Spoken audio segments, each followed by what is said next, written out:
Halo semuanya, balik lagi sama gue Denny main lagi. Dan kali ini gue mau ngasih rekomendasi ke kalian tentang sebuah smartwatch yang harganya nih murah banget, tapi build quality dan juga fitur-fiturnya ini mantap banget. Ini adalah Hayplus Watch Air. Hayplus Watch Air ini hadir dengan sebuah kemasan yang nggak ada tulisan Air-nya sama sekali. Jadinya hati-hati kalau kalian beli. Yang pasti Hayplus Watch Air ini kemasannya bentuknya kayak begini. Smartwatch ini punya body premium yang terbuat dari metal zinc alloy dengan finishing yang mirip banget sama Apple Watch. Nih lihat, gue sandingin side by side, ternyata finishingnya emang sama-sama oke. Meskipun bagian atasnya ini menggunakan metal zinc alloy, bagian belakangnya ini masih menggunakan plastik biasa aja. Tapi yang nggak masalah, karena yang kelihatan ketika kita pakai jam tangan itu pastinya bagian atasnya aja. Yang ngebedain smartwatch ini sama smartwatch yang lain itu adalah game built-in yang ada di dalam smartwatch ini. Ada 3 game yang bisa dimainin untuk ngisi waktu luang, misalnya saat kalian lagi nunggu orang atau lagi ngapain gitu ya, asal jangan dipakai waktu lagi sholat Jumat. Nggak boleh. Game yang pertama itu adalah 2048, game yang simple tapi adiktif. Ada juga game kapal-kapalan pesawat alien, Thunder Battleship, dan juga Young Bird. Basically, game Young Bird ini adalah game Flappy Bird yang ditaruh di dalam smartwatch ini.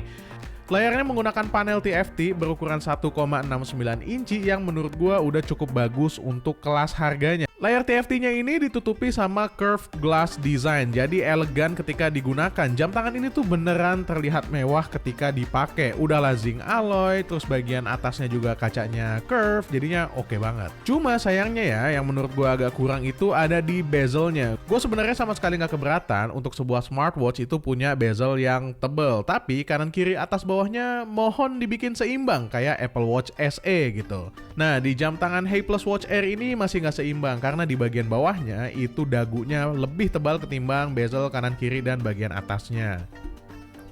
Selain layar, ada satu tombol di bagian samping yang gunanya untuk nyalain layar jam tangan ini dan juga untuk back kalau kalian masuk ke dalam sebuah menu. Meskipun untuk nyalain jam tangan ini kalian tetap bisa menggunakan fitur Raise to Wake ya, tapi yang harus jadi catatan buat kalian adalah fitur Raise to Wake-nya ini agak lama.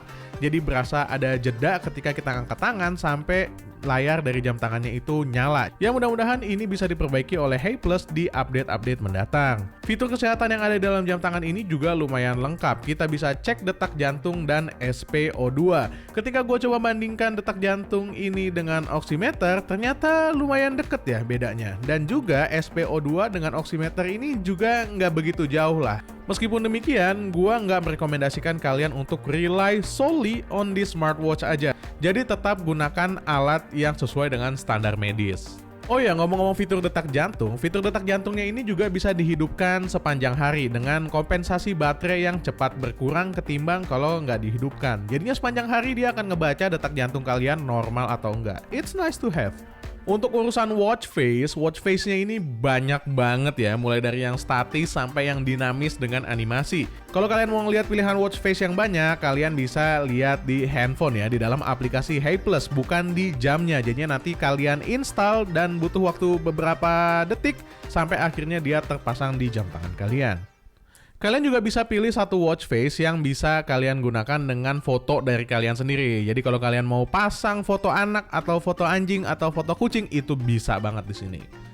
Untuk strapnya dia menggunakan pin klasik, jadinya gampang kalau kalian mau gonta-ganti karena pilihan strap kayak gini di marketplace itu ada banyak. Sayangnya bahan dari strapnya ini menurut gua agak kurang kokoh, terasa tipis banget tapi ya bisa diganti kan, jadinya aman lah. Untuk baterainya sendiri, ini menggunakan baterai 200 mAh lithium polimer dan Hayplus mengklaim kalau baterainya ini bisa tahan 5-6 hari. Kalau baterainya habis, kalian bisa langsung gunakan magnetic chargernya yang simple banget ketika kalian pakai buat ngecharge, tinggal tempelin aja. Beberapa minus yang harus kalian notice dari jam tangan ini itu adalah pertama, nggak ada GPS dan nggak bisa connect sama GPS handphone. Jadinya pengukuran jarak ketika kita olahraga itu hanya berdasarkan data langkah aja. Bezel juga masih nggak rata, tadi kayak yang gue singgung, dengan dagu yang lebih besar. Ada jeda waktu sebentar untuk fitur Raise to Wake dan juga butuh waktu untuk sync dari jam ke app, jadi tidak terjadi secara simultan. Dan minusnya yang terakhir menurut gua ini adalah tidak adanya auto brightness. Untungnya untuk ngatur brightness-nya itu lumayan mudah, tinggal swipe ke sebelah kanan dan atur brightness-nya mau ditinggiin atau dikurangin. So, itu dia bahasan gue tentang Hey Plus Watch Air yang recommended banget buat kalian beli dengan body yang kayak begini dan harga yang nggak sampai 400.000. Kalian udah bisa dapetin banyak fitur yang bermanfaat dari jam tangan ini. Buktinya gue sampai beli satu lagi karena jam tangan ini bakalan bermanfaat banget untuk jam tangan pintar pertama buat orang tua kalian. Baik, gue Dian dari Main Lagi pamit. Assalamualaikum warahmatullahi wabarakatuh. Bye.